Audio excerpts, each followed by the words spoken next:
But and I think that's a really good analogy to the military. It's like we look at the outside world and we're like, oh, that must be so nice. But it's like we enjoy what we're doing. You know, everyone is so, here at least, because you have to want to come to Ranger School. Everyone is very passionate about what they're doing. I mean, I had a less than fun college experience. Certainly I'm doing more than probably my peers who didn't join the Army right now. But I mean, it's fulfilling, and it's something about being part of the bigger picture. I think that's what we all look for and we all strive for.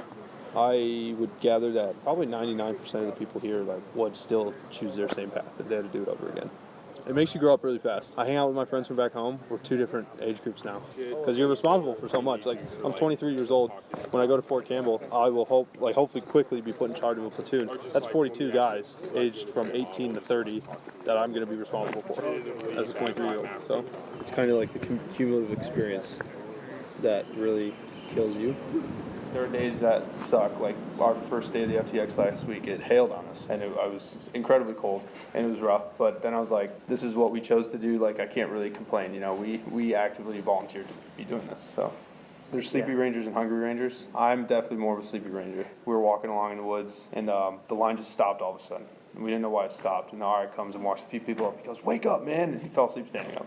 When I was the platoon leader yesterday, so things are going well, and we think we have a lot of time, we're doing well, and then the RIs come up to us and are like, "Hey, guess what? Things got moved up by this much time." It's like, oh, crap. So now all of a sudden we have to start rushing, and, you know, the buzzwords a lot of people like to say in the Army is you rush to failure, so you kind of have to be wary of that you're not going to just screw everything up. And so you have to maintain control, but also make sure everything gets done in time, which really takes a toll on you, because now you have to run up a mountain and in place like ambush positions and whatnot.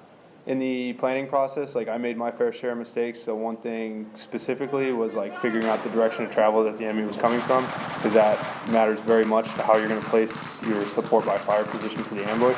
And so I didn't find out that information until like the very last minute, because the RI was very generous with me and gave me a hint that I was able to figure it out from there. Had I not and then gone with the emplacement I was going to do, it would have been backwards, and the ambush wouldn't have been nearly as successful. My squad specifically, at least, I can't speak for the rest. Like, we've done a good job at like just incorporating everyone. Like, we're all just a team, and that's how we function. But after this, I'll move over to my more permanent unit, which is at Fort Campbell in Kentucky. The ideal job as a lieutenant is to be a platoon leader, and so I might not get a platoon right away. They'll have me do some kind of staff job, but eventually I'll get rated as a platoon leader, hopefully. So both my grandfathers served. One was in World War II and the other was in Korea. My dad always told me, like, if he had one regret in life, it's that he didn't serve. Not every parent is happy their kid goes into the Army. So it's good that they're supportive. It fulfills me as well.